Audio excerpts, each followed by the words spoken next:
Explicação difícil, que ele não dará em detalhes. Há coisas que Jobard não pode dizer aqui. P.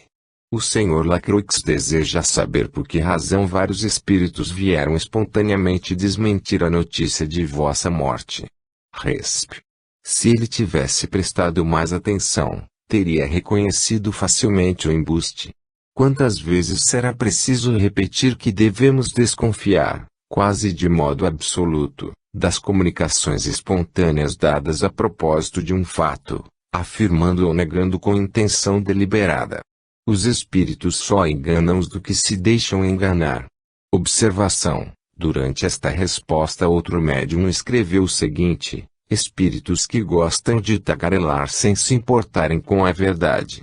Há espíritos que são como os homens, tomam conhecimento de uma notícia, afirmando ou desmentindo-a com a mesma facilidade. É evidente que os nomes que assinaram o desmentido da morte do Sr. Jobard são apócrifos.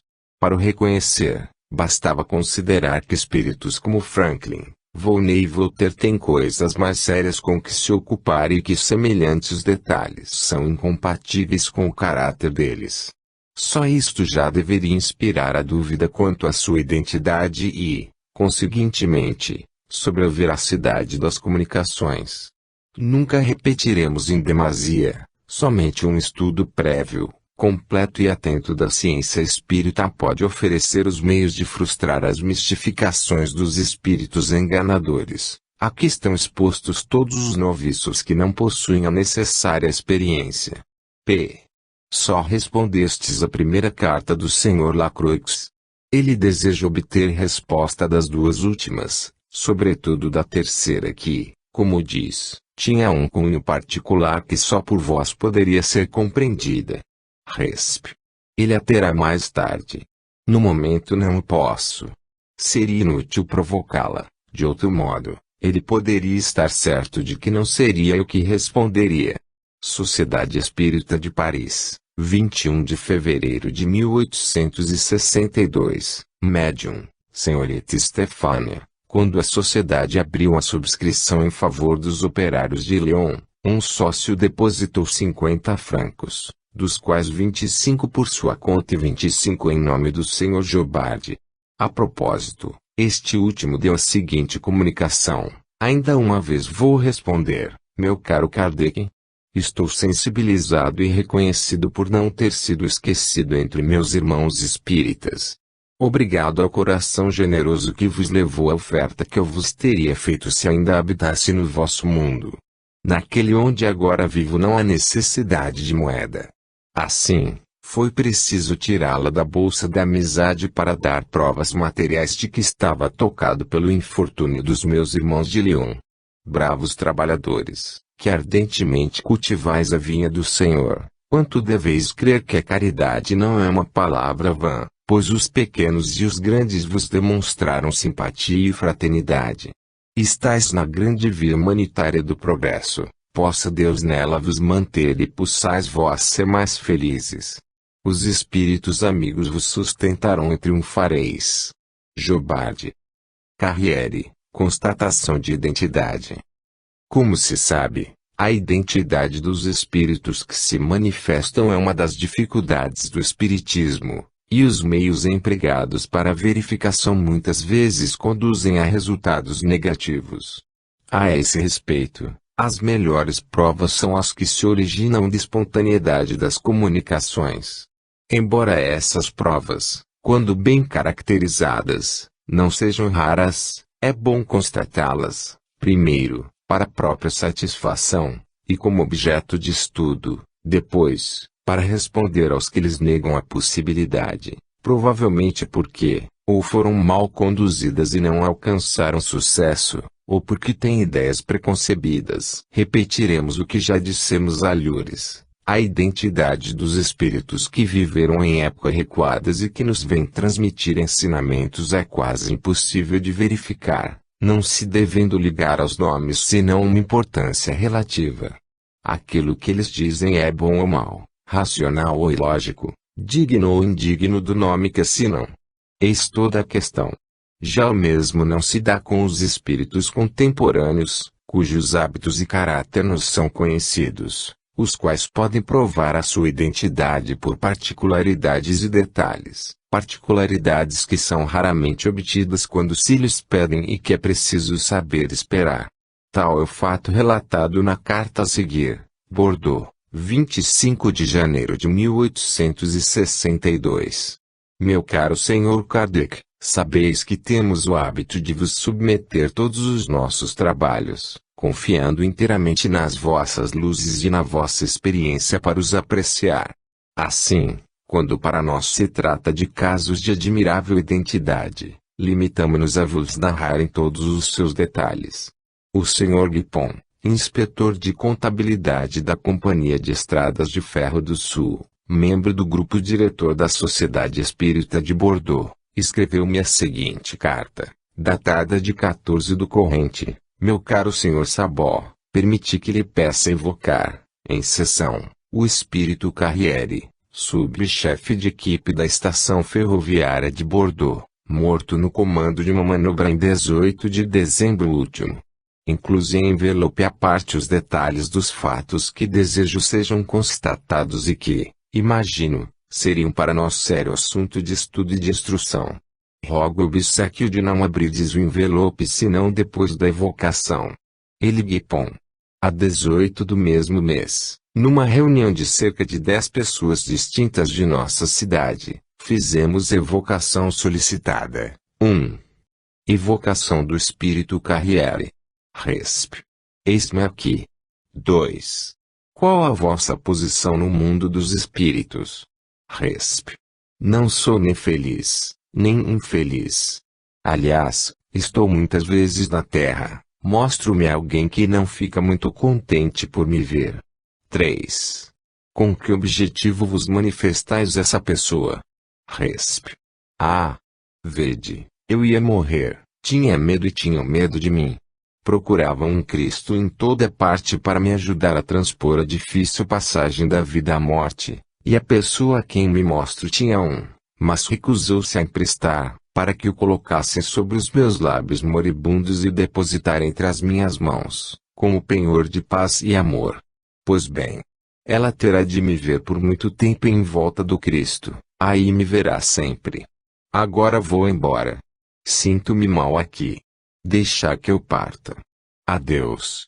Imediatamente depois dessa evocação abri o envelope selado, que continha os seguintes detalhes. Por ocasião da morte de Carriere, subchefe de equipe em Bordeaux, morto em 18 de dezembro último, o Sr. Beltei, chefe da estação ferroviária PV, mandou transportar o corpo para a estação de passageiros e ordenou a um homem da equipe que fosse ao seu domicílio, a fim de pedir à senhora Beltei a imagem de um Cristo para colocar sobre o cadáver.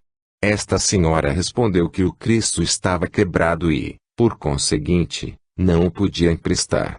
Por volta de 10 de janeiro corrente a senhora Beltei confessou ao marido que o Cristo que ela recusara não estava quebrado, que não quisera emprestar para não ter que experimentar novamente as emoções consequentes a um acidente semelhante, ocorrido há algum tempo e mais ou menos nas mesmas condições.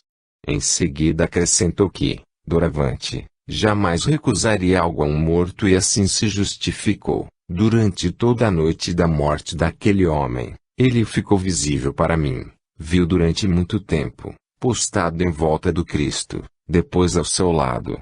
A senhora Beltei, que nunca vira nem ouvira falar daquele homem, descreveu com tanta exatidão a seu marido que este o reconheceu como se tivesse estado presente. Aliás, não é a primeira vez que, em estado de vigília, a senhora Beltei vê espíritos. Entretanto, um fato chamou a atenção. O espírito Carriere a impressionou bastante, o que não lhe acontecia ao ver outros espíritos. Assinado, Guipon. Mais abaixo se acha a seguinte citação. Esta narrativa é perfeitamente exata. Assinado, Beltei, chefe de estação. Julguei dever relatar o caso de identidade que acabo de expor, muito raro, aliás, ocorrido seguramente com a permissão de Deus, que se serve de todos os meios para ferir a incredulidade e a indiferença. Se julgardes útil publicar esse interessante episódio, encontrareis adiante as assinaturas das pessoas que assistiram à sessão. Elas me encarregam de vos dizer que seus nomes podem ser declinados claramente e que, nestas circunstâncias, conservar o incógnito seria um erro. Os nomes próprios que figuram nos minuciosos detalhes da evocação de Carriere também podem ser publicados. Vosso servo devotado, Assabó. Atestamos que os detalhes relatados na presente carta são verídicos em todos os pontos e não hesitamos em os confirmar com a nossa assinatura. Assabó, chefe da contabilidade da Companhia de Estradas de Ferro do Sul, 13, Rui Barenes. Ch. Colignon, capitalista, Rui Salsi, 12. Emile Colignon, capitalista. Langley, empregado das contribuições indiretas, Rui Pellegrin, 28. Viúva Casemajoux. Guipon, inspetor da contabilidade e das receitas das estradas de ferro do Sul, 119, Chamin de Beglis. Loriches, negociante, Rui Chartrons, 17. Shine, negociante. Joanny, empregado do Sr. Armand, construtor de navios, Rui Carpentier, 26. Gourgues, negociante, Chemin de Saint-Genès, 64. Belly, mecânico, Rui Lafourtere, 39. Hubert, capitão do 88º de linha. Pugenier, tenente do mesmo regimento. Como de costume, os incrédulos não deixarão de levar o caso à conta da imaginação. Dirão, por exemplo, que a senhora Beltei tinha o espírito abalado pela recusa e que o remorso a fez acreditar que via Carriere. Convenhamos que isto é possível, mas os negadores, que pouco se preocupam em analisar antes de julgar, não examinam se alguma circunstância escapa à sua teoria. Como explicarão a descrição por ela feita, de um homem que jamais vira? É um acaso, dirão. Quanto à evocação, também direis que o médium apenas traduziu seu pensamento, ou dos assistentes, considerando-se que as circunstâncias eram ignoradas. E ainda ao acaso? Não, mas entre os assistentes havia o Sr. Guipon, autor da carta lacrada e conhecedor do fato.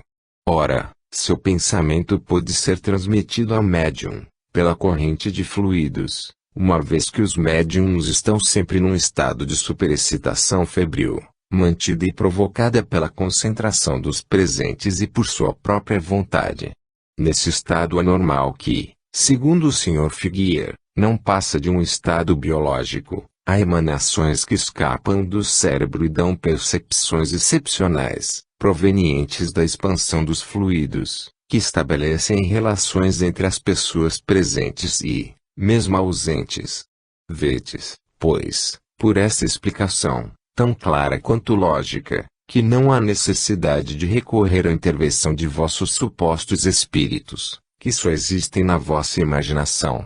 Confessamos com toda humildade que tal raciocínio ultrapassa a nossa inteligência, e perguntamos se vós mesmos o compreendeis bem. Ano 5, abril de 1862, número 4. Conversas familiares de além-túmulo. Girard de Codenberg. Bordeaux, novembro de 1861. O Sr. Girard de Codenberg, antigo aluno da Escola Politécnica, é autor de um livro intitulado O Mundo Espiritual, ou Ciência Cristã de Comunicar Intimamente com as Potências Celestes e as Almas Felizes 24. Essa obra contém comunicações excêntricas que denotam manifesta obsessão e cuja publicação os espíritas sérios lamentam profundamente. O autor morreu em novembro de 1858 e foi evocado na Sociedade de Paris em 14 de fevereiro de 1859.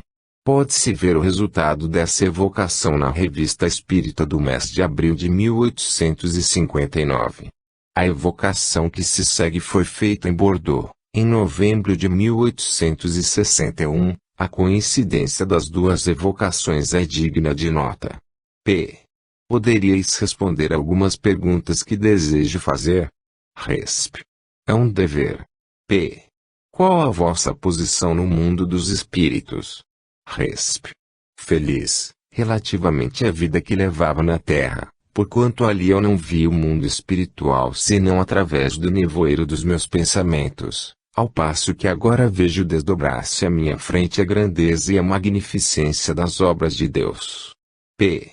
Numa passagem de vossa obra, que tenho em mãos, dissestes, perguntam à mesa o nome do meu anjo da guarda que, conforme a crença americana, é apenas uma alma feliz, tendo vivido nossa vida terrena e que, por conseguinte, deve ter um nome na sociedade humana.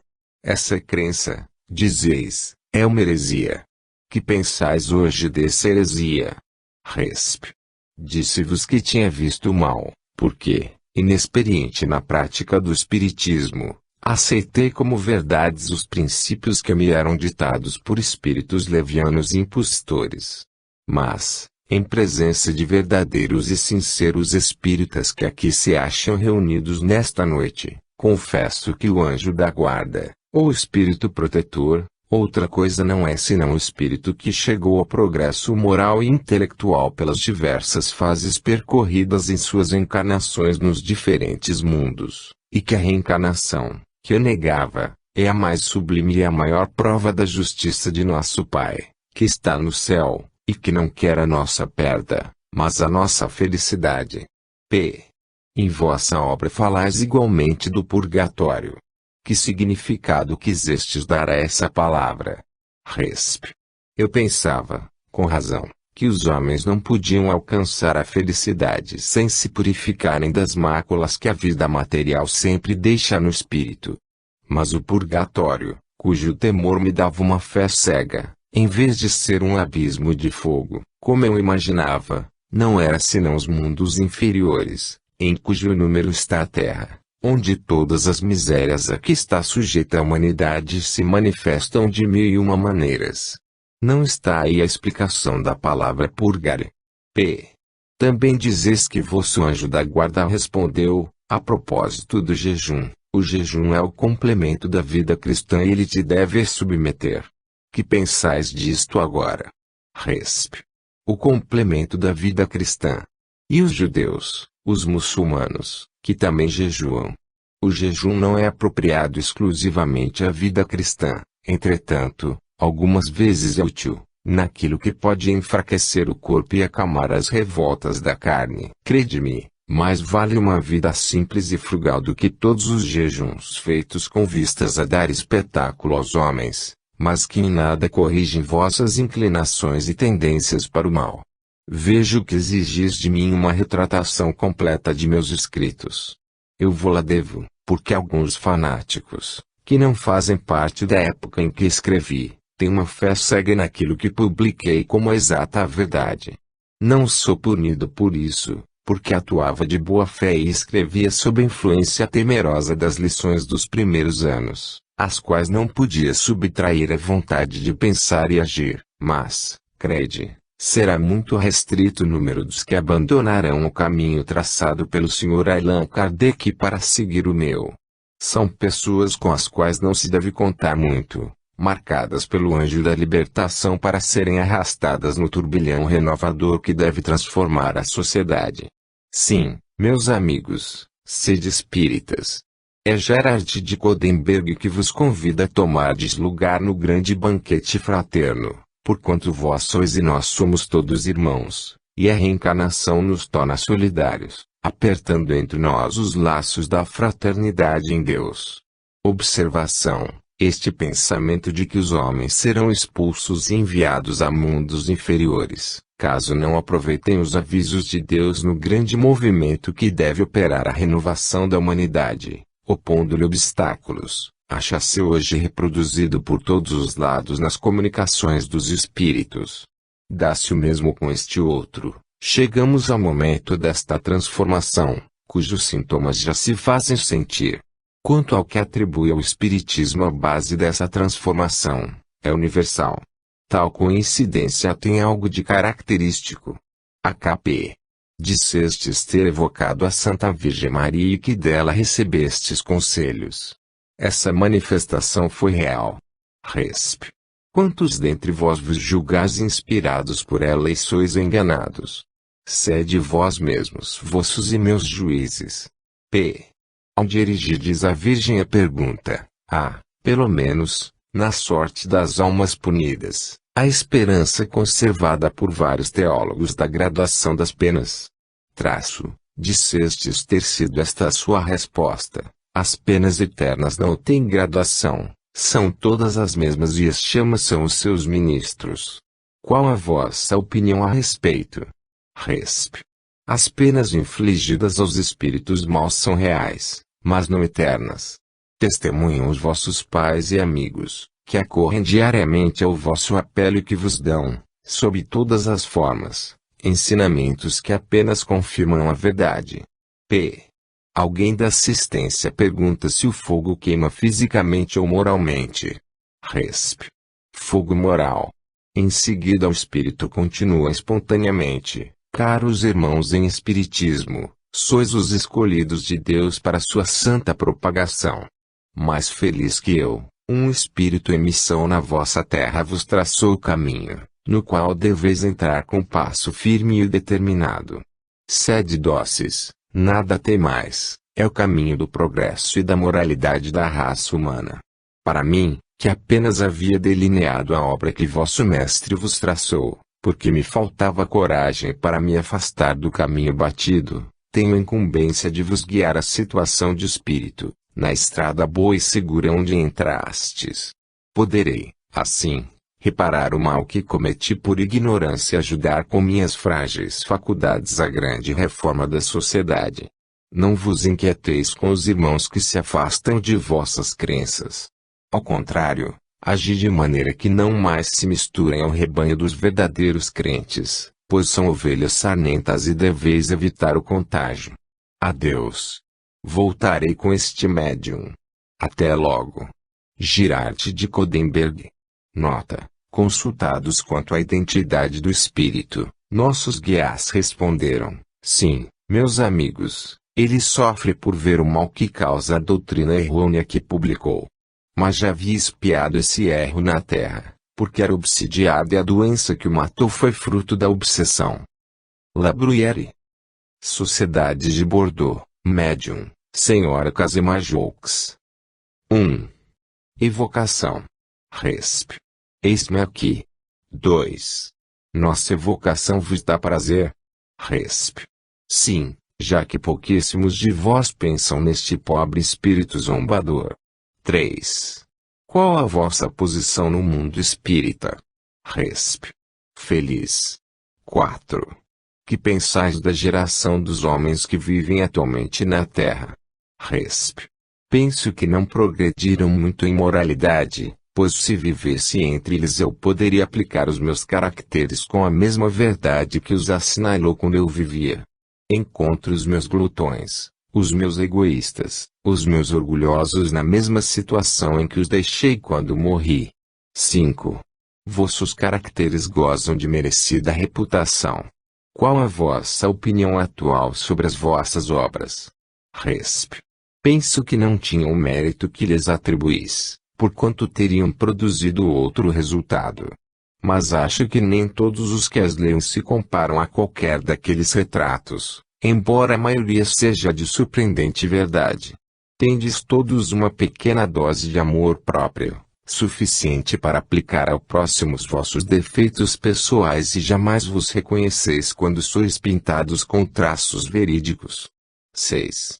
Acabastes de dizer que os caracteres poderiam ser hoje aplicados com a mesma verdade. Então não achais os homens mais adiantados? Resp. Em geral a inteligência avançou, mas a melhora não deu um passo. Se Molière e eu ainda pudéssemos escrever, não faríamos outra coisa, senão aquilo que fizemos, trabalhos inúteis, que vos advertiriam sem vos corrigir. O espiritismo será mais feliz. Pouco a pouco vos conformareis à sua doutrina e reformareis os vícios que em vida vos chamamos a atenção. 7. Pensais que a humanidade ainda seja rebelde às advertências que lhes são dadas pelos espíritos encarnados em missão na Terra e pelos espíritos que os vêm ajudar? Resp. Não, A época do progresso e da renovação da terra e de seus habitantes chegou. É por isso que os espíritos bons vêm prestar-vos o seu concurso.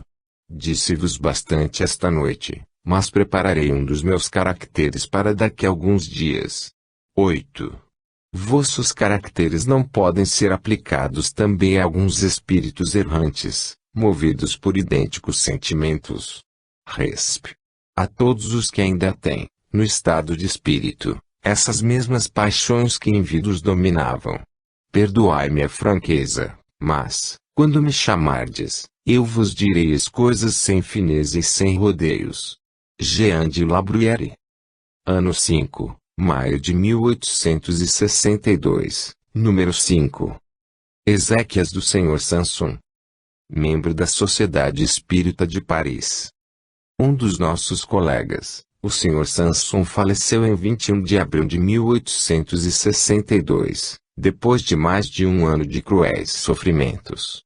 Prevendo a morte, enviara uma carta à Sociedade, datada de 27 de agosto de 1860, da qual extraímos a seguinte passagem: caro e distinto presidente, em caso de surpresa pela desagregação de minha alma e de meu corpo, tenho a honra de vos lembrar um pedido feito há cerca de um ano, o de evocar o meu espírito mais imediatamente possível e tantas vezes quanto julgardes conveniente, a fim de que, membro inútil de nossa sociedade durante a minha presença na Terra, possa servir-lhe em alguma coisa no além-túmulo, dando-lhe os meios de estudar nessas evocações, fase por fase, as diversas circunstâncias que se seguem ao que o vulgo chama morte, mas que para nós, espíritas, não passa de uma transformação, segundo as vistas impenetráveis de Deus, mas sempre útil ao fim a que se propõe. Além desta autorização e pedido de me dar a honra dessa espécie de necropsia espiritual, que meu insignificante avanço como espírito talvez torne estéril, caso em que a vossa sabedoria por certo vos levará a não prosseguir os ensaios além de um certo números, ouso pedir-vos, pessoalmente, bem como a todos os meus colegas, que supliquem ao Todo-Poderoso permitir aos espíritos bons que me assistam com seus conselhos benevolentes, em particular a São Luís, nosso presidente espiritual, com vistas a me guiar na escolha e no momento de uma reencarnação, porque, desde já, isto me preocupa bastante. Tremo de me enganar quanto às minhas forças espirituais e de pedir a Deus, cedo demais e muito presunçosamente, um estado corporal no qual não pudesse justificar a bondade divina, o que, em vez de servir ao meu adiantamento, prolongaria minha estada na terra ou alhures, caso eu falisse.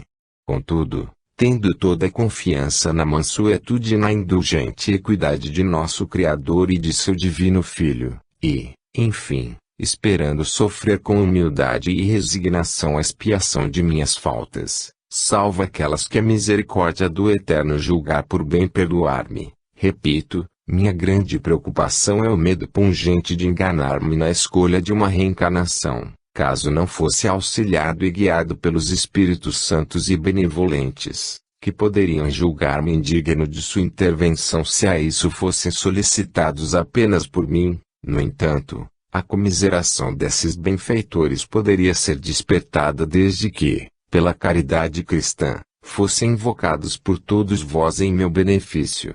Assim, tomo a liberdade de recorrer à vossa proteção, caro presidente, e a todos os meus honrados colegas da Sociedade Espírita de Paris, para correspondermos ao desejo do nosso colega, de ser evocado o mais cedo possível depois da morte. Fomos à Câmara Ardente com alguns membros da sociedade e, em presença do corpo, estabeleceu-se a conversa que se segue, uma hora antes da inumação. Éramos movidos por um duplo objetivo, o de satisfazer a sua última vontade e mais uma vez observar a situação da alma num momento tão próximo da morte, e isto num homem eminentemente inteligente e esclarecido, profundamente penetrado das verdades espíritas. Queríamos constatar a influência de tais crenças sobre o estado do espírito, a fim de colher as suas primeiras impressões. Nossa espera, como se verá, não foi vã, por certo cada um encontrará, Como nós, um elevado ensino na descrição que ele faz do próprio instante da transição. Acrescentamos, no entanto, que nem todos os espíritos estariam aptos a descrever esse fenômeno com tanta lucidez quanto ele o fez. O Sr. Sanson deu-se conta de sua morte e de seu renascimento, circunstância pouco comum e que se devia à elevação de seu espírito. 1. Evocação. Resp. Acorro ao vosso apelo para cumprir a minha promessa. 2. Meu caro Sr. Sanson, cumprimos um dever, que também é um prazer, de vos evocar o mais cedo possível depois da vossa morte, como havíeis desejado. Resp. É uma graça especial de Deus, que permite ao meu espírito poder comunicar-se.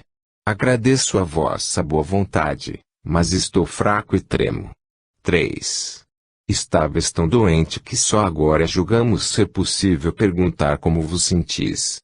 Ainda acusais dores? Que sensação experimentais, comparando a situação presente com a de 2 dias atrás? Resp. Minha posição é bem feliz, porquanto nada mais sinto de minhas antigas dores. Estou regenerado em estado de novo, como dizeis. A transição da vida terrena à vida dos espíritos a princípio me havia deixado tudo incompreensível, porque, às vezes, permanecemos alguns dias sem recobrar a lucidez. Mas, antes de morrer, fiz uma prece a Deus, pedindo-lhe poder falar àqueles a quem amo, e Deus me ouviu. 4. Depois de quanto tempo recobrastes a lucidez? Resp. Ao cabo de 8 horas. Deus, eu vos repito, me dera uma prova da sua bondade, tinha-me julgado digno e eu jamais lhe serei suficientemente grato por isso. 5. Estais bem certo de que não mais pertenceis ao nosso mundo. Como o constatais? Resp. Oh. Certamente. Não, eu não sou mais do vosso mundo, mas estarei sempre perto de vós, para vos proteger e sustentar, a fim de pegar a caridade e a abnegação que foram os guias de minha vida, e, depois, ensinarei a fé verdadeira, a fé espírita, que deve exaltar a crença do justo e do bom. Estou forte, muito forte, numa palavra, transformado. Não mais reconhecereis o velho enfermo, que devia tudo esquecer, deixando longe de si todos os prazeres, toda a alegria. Sou espírito, minha pátria é o espaço e meu futuro é Deus, a irradiar-se na imensidade. Gostaria muito de poder falar aos meus filhos, pois lhes ensinaria aquilo que sempre tiveram uma vontade para crer. 6. Que sensação produziu em vós o vosso corpo, aqui ao lado? Resp. Pobre corpo meu, ínfimos despojos, deveis retornar ao pó. Quanto a mim, guardo boa lembrança de todos os que me estimavam. Olha esta pobre carne deformada, morada de meu espírito, prova de tantos anos. Obrigado, meu pobre corpo, purificaste o meu espírito e o sofrimento, 10 vezes santo, deu-me um lugar bem merecido, pois que recobro imediatamente a faculdade de vos falar. 7. Conservastes o juízo até o último instante. Resp. Sim, meu espírito conservou as faculdades. Eu não mais via, mas pressentia. Toda a minha vida desdobrou-se ante a minha lembrança e meu último pensamento, minha última prece foi para vos falar, o que agora faço. Depois, pedi a Deus que vos protegesse, a fim de que o sonho de minha vida se realizasse. 8. Tivestes consciência do momento em que o vosso corpo exalava o último suspiro? Que se passou convosco naquele momento? Que sensação experimentastes? Resp. A vida se parte e é vista, ou, antes, a visão do espírito se extingue, deparamo-nos com o vazio, com o desconhecido e, levados não sei por que sortilégio, nos encontramos num mundo onde tudo é alegria e grandeza. Não sentia mais, não me dava conta e, no entanto, uma felicidade inefável me enchia. Não mais sofria a opressão da dor. 9. Tendes ideia do que pretendo ler junto à vossa sepultura? Observação. Mal eram pronunciadas as primeiras palavras da pergunta, o espírito respondeu: sem deixar que o quesito fosse completado. E respondeu mais, sem ser perguntado, a uma questão que se havia estabelecido entre os assistentes, quanto à oportunidade de ler esta comunicação no cemitério, tendo em vista certas pessoas que poderiam não compartilhar de tais opiniões. Resp. Ó, meu amigo, eu sei, pois vos vi ontem e vos vejo hoje e minha satisfação é muito grande. Obrigado. Obrigado. Falai, a fim de que me compreendam e vos estimem. Nada temais, pois respeitam a morte. Falai, pois, a fim de que os incrédulos tenham fé. Adeus. Falai. Coragem, confiança, e que meus filhos possam converter-se a uma crença respeitável. Adeus. J. Samson. Durante a cerimônia no cemitério ele ditou as seguintes palavras: que a morte não vos apavore, meus amigos, ela é uma etapa para vós, se tiverdes sabido bem viver, uma felicidade, se tiverdes merecido dignamente as vossas provas e as tiverdes cumprido convenientemente. Repito, coragem e boa vontade. Não ligueis aos bens da terra senão medíocre valor e sereis recompensados. Não se pode gozar muito sem atentar contra o bem-estar alheio, e sem causar a si próprio um imenso mal moral. Que a terra me seja leve. Nota: depois da cerimônia, alguns membros da sociedade se reuniram e receberam espontaneamente a seguinte comunicação, que estavam longe de esperar: chamo-me Bernardo e vivi em 96, em Passy, então um vilarejo. Eu era um pobre coitado. Ensinava e só Deus sabe os dissabores que tive de suportar. Que tormento prolongado! Anos inteiros de preocupações e sofrimentos. E eu amaldiçoei a Deus, ao diabo, aos homens em geral e às mulheres em particular. Entre estas nenhuma me veio dizer: coragem, paciência. Foi preciso viver só, sempre só, e a maldade me tornou mal. Desde então erro pelos lugares onde vivi, onde morri. Eu vos ouvi falar hoje. Vossas preces me sensibilizaram profundamente. Acompanhastes um bom e digno espírito e tudo quanto dissestes e fizestes me comoveu. Eu estava em numerosa companhia e, em comum, oramos por todos vós, pelo futuro de vossas santas crenças. Orai por nós, que necessitamos de socorro. O espírito Sansão, que nos acompanhava, prometeu que pensaríeis em nós. Desejo reencarcerar, a fim de que minha prova seja útil e conveniente ao meu futuro no mundo dos espíritos. Adeus, meus amigos, falo assim porque amais os que sofrem. Para vós, bons pensamentos, futuro feliz. Como esse episódio se liga à evocação do Sr. Samson, julgamos por bem mencioná-lo, porque encerra eminente assunto de instrução. Cremos cumprir um dever recomendando esse espírito às preces de todos os verdadeiros espíritas. Elas não poderão senão fortalecê-lo em suas boas resoluções. A conversa com o Sr. Samson foi retomada na sessão da sociedade, na sexta-feira seguinte ao dia 25 de abril e deve ser continuada.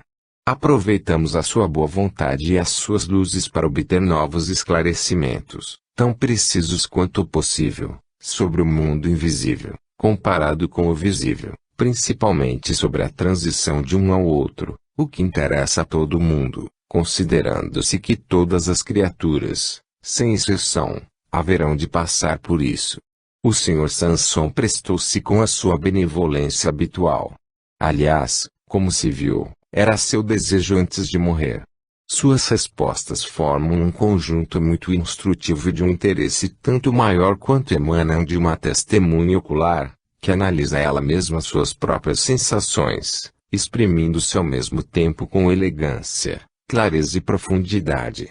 Publicaremos a continuação em nosso próximo número.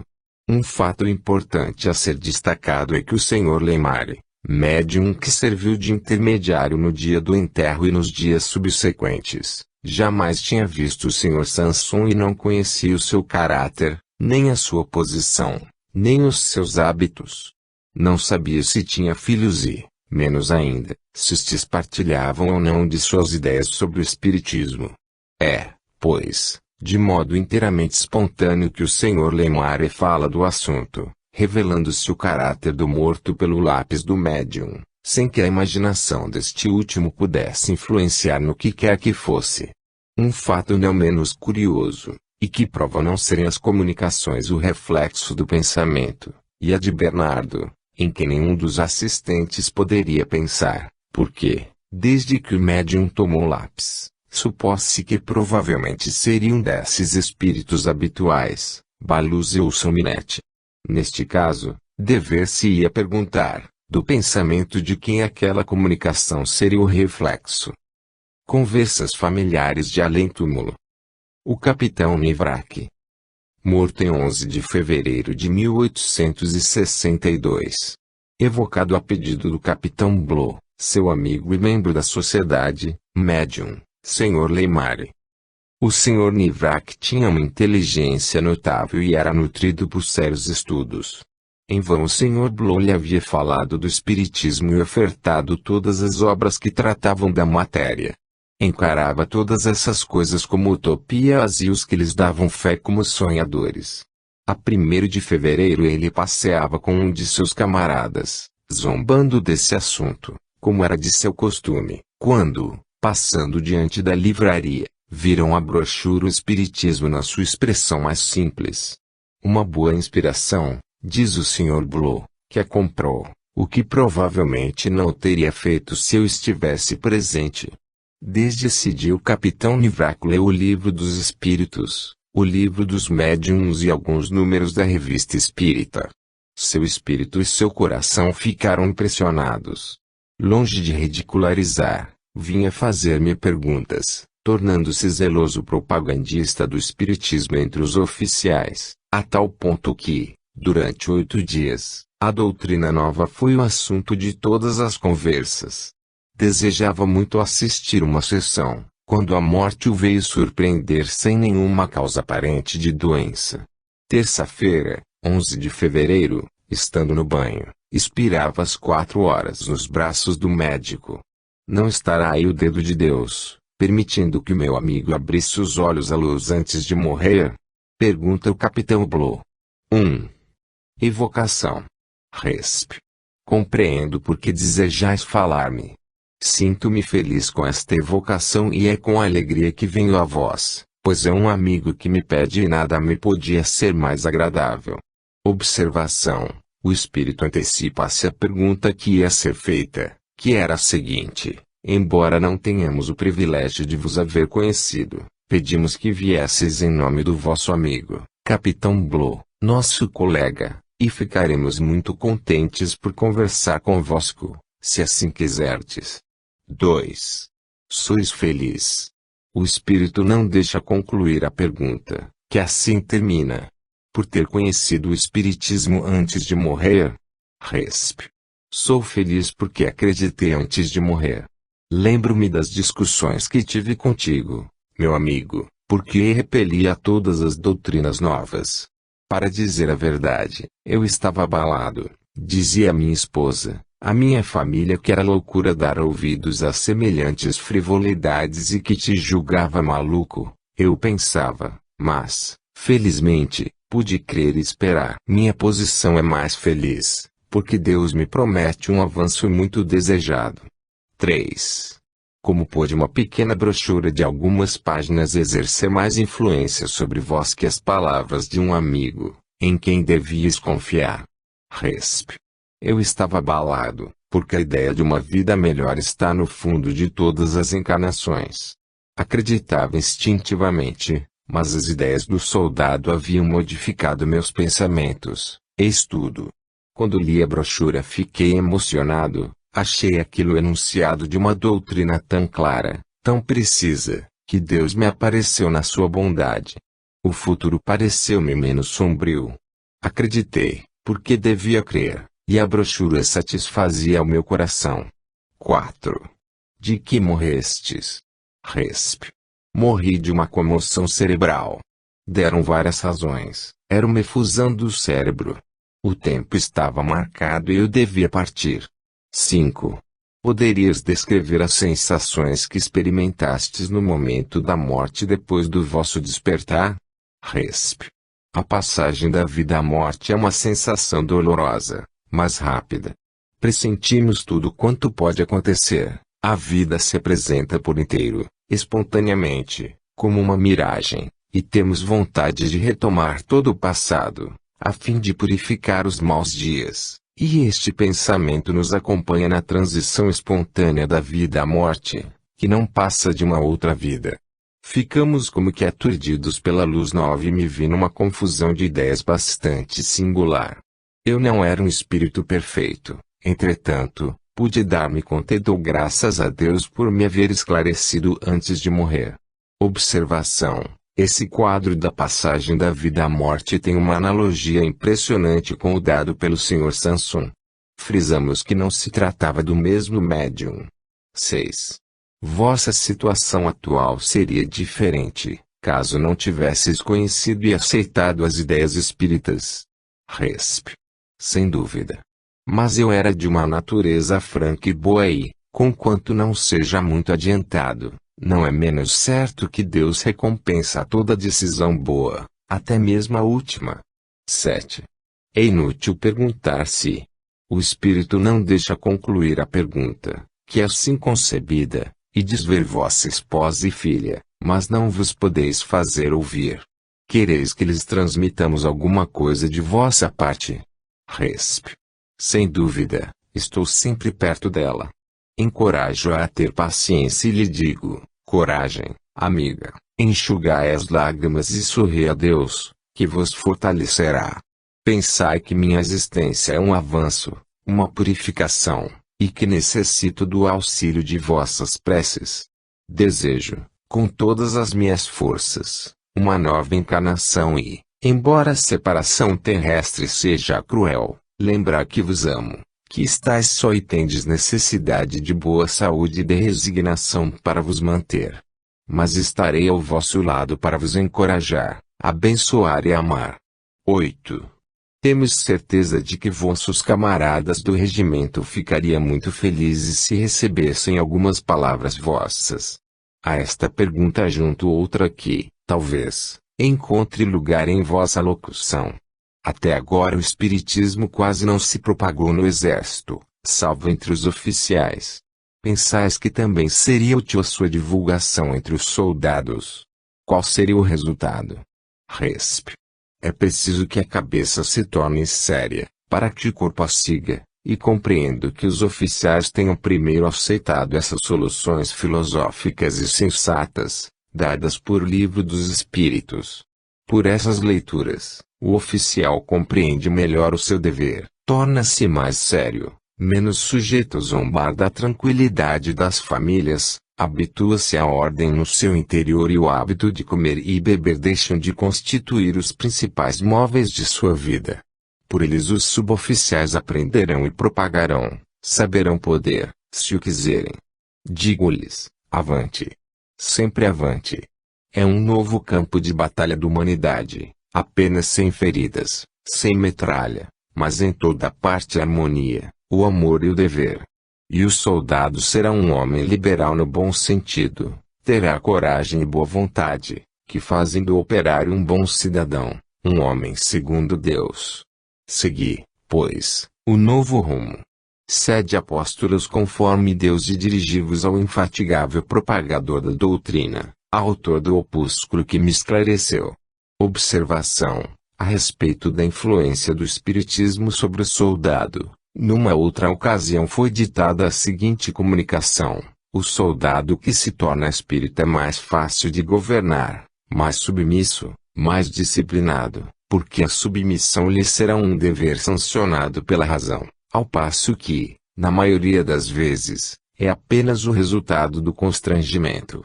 Eles não mais se embrutecerão nos excessos que, muito frequentemente, engendram as sedições e os levam a desconhecer a autoridade.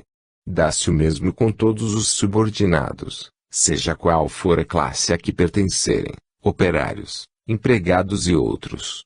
Eles se desobrigarão mais conscienciosamente de suas tarefas quando se derem conta da causa que os colocou em tal posição na terra, e da recompensa que espera os humildes na outra vida. Infelizmente muito poucos creem na outra vida, o que os leva a dar tudo à vida presente. Se a incredulidade é uma chaga social, o é principalmente nas classes inferiores da sociedade, onde não há o contrapeso da educação e o receio da opinião. Quando os que forem chamados para exercer uma autoridade, seja que título for, compreenderem o que ganhariam por terem subordinados imbuídos das ideias espíritas, envidarão todos os esforços para os auxiliar neste caminho. Mas paciência. Isto virá. Lespinasse. Uma paixão de além-túmulo. Maximiliano V, criança de 12 anos, suicida-se por amor. Lê-se no Siècle de 13 de janeiro de 1862. Maximiliano V, rapazola de 12 anos, morava com os pais à rua de Escordieiros e estava empregado como aprendiz numa tapeçaria. Esta criança tinha o hábito de ler romances folhetins. Todos os momentos que podia escapulir do trabalho ele os dedicava à leitura, que lhe superexcitava a imaginação e lhe inspirava ideias acima de sua idade. Assim, imaginou sentir paixão por uma criatura que teve ocasião de ver algumas vezes, a qual estava longe de pensar que tivesse inspirado um tal sentimento. Desesperado por não ver a realização dos sonhos provocados por suas leituras, resolveu matar-se. Ontem, o porteiro da casa que o empregava encontrou-o sem vida num gabinete do 3º andar, onde trabalhava sozinho. Enforcara-se numa corda que prendera numa viga com um enorme prego. As circunstâncias dessa morte, numa idade tão pouco avançada, deram a pensar que a evocação dessa criança poderia fornecer assunto para um ensino útil. Ela foi feita em sessão da sociedade, ocorrida em 24 de janeiro último. Médium, Sr. Ivese, nesse fato há um difícil problema de moral, quase impossível de resolver pelos argumentos da filosofia ordinária e, ainda menos, da filosofia materialista. Pensam ter tudo explicado dizendo que era uma criança precoce. Mas isto não explica nada, e absolutamente como se dissessem que é dia, porque o sol se levantou. De onde vem tal precocidade? Por que certas crianças ultrapassam a idade normal para o desenvolvimento das paixões e da inteligência? Eis uma das dificuldades contra as quais vêm se chocar todas as filosofias, porque suas soluções sempre deixam uma questão não resolvida e podemos sempre indagar o porquê do porquê. Admitir a preexistência da alma e o desenvolvimento anterior e tudo se explica da maneira mais natural.